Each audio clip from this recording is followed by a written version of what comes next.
People were imagining Rubio then in 2010 as the, quote, Republican Obama. That he was going to be this young freshman senator who was going to unite the conservative movement and be swept into the Oval Office.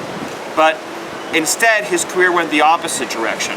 Marco Rubio, instead of becoming the Republican Obama, instead sought to become the Wall Street Obama, the donor Obama. He got to Washington, D.C., and he aligned himself with all of the big donors and special interests who are now funding his campaign.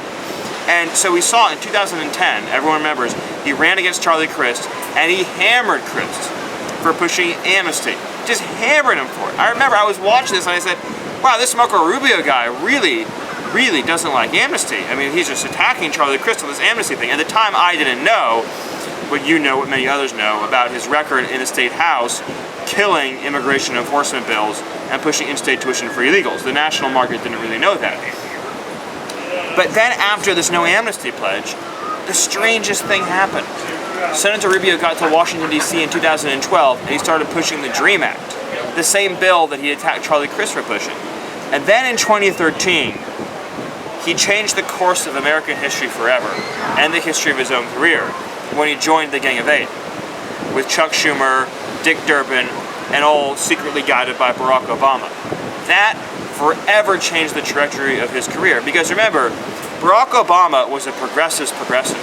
Progressives loved Obama because he always stood up for progressive values.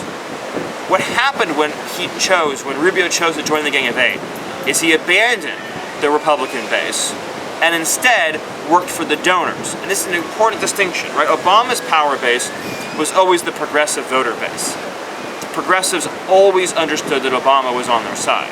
When Rubio joined the Gang of Eight, he cut ties with the conservative movement and joined the donor movement and became friends with people like Larry Ellison and Paul Singer and the Chamber of Commerce and Mark Zuckerberg and all the other big CEOs funding his various immigration efforts. And that created an irreparable separation from the conservative movement, which has played out across this whole cycle.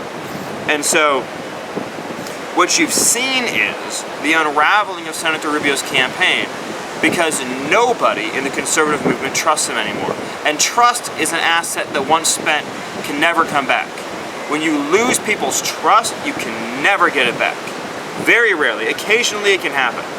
But he didn't just violate trust in a small way. He violated it in the most dramatic way imaginable. Because remember, when he pushed the Gang of Eight bill, he was on your TV screen every single day telling you how great the bill was and how important the bill was and how wonderful the bill was. And everything he said about the bill was a lie. Everything he said about the bill was a lie. Day after day after day after day.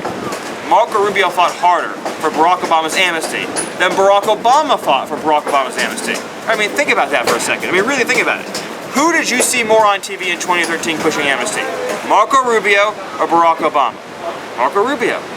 I spent 7 years working for Senator Jeff Sessions, and Senator Jeff Sessions led the fight against Rubio's immigration bill. And we saw up close and personal just how much Senator Rubio betrayed the American people on immigration. A good example of this is that I was working with, and as you mentioned, Senator Jeff Sessions has endorsed Donald Trump. I'm now Donald Trump's, I've been Donald Trump's senior policy advisor, and subsequent to that, after that, Jeff Sessions ended up endorsing Donald Trump for president. And I was with Senator Sessions during the Gang of Eight fight, and I remember, just to cite one example, that there was an ICE officer, Chris Crane, who was the union president. He represented all the ICE officers. And so he was an active duty ICE officer, but he also was called the ICE National Council president. And he wanted to meet with Chris Crane on behalf of to meet with Marco Rubio on behalf of all the nation's ICE officers. And we tried and we tried and we tried to get Chris Crane a meeting. And Senator Rubio just would not meet with the law enforcement officers. Now think about that for a second. Senator Rubio refused categorically to meet with the Immigration and Customs Enforcement officers, even as he was meeting with the White House and with various immigration special interests. And that tells you a lot about the man's character, or lack of character. And he eventually, on the night before the bill dropped, met with Chris Crane, only because Mike Huckabee called and pleaded with Chris Crane, or pleaded with Marco Rubio to meet with Chris Crane. So Mike Huckabee had to beg Marco Rubio to meet with Chris Crane. And then Rubio proceeded to ignore everything the ICE officer said and introduced the bill with no changes. Having said he would listen to him, he instead did the opposite and betrayed him, just like he betrayed the people of Florida. But we learned a lot about Rubio's character during this time. And I remember that Senator Rubio was pitching the bill behind closed doors to the Republican conference and making a series of false claims about it. I remember attending one meeting where Senator Rubio was pitching the bill to Republican lawmakers. And everything he said in the meeting about that bill was false. Everything. And he just said it shamelessly.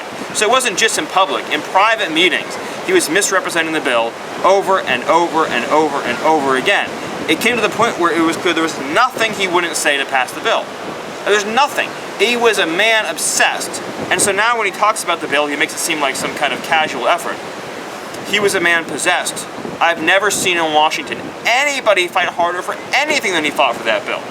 He was relentless in pushing it. Again, Behind closed doors. yes, Barack Obama had never, ever pushed as hard for amnesty as Marco Rubio did. And believe me, Barack Obama is the most pro-amnesty president we've ever had. So that says something about Marco Rubio.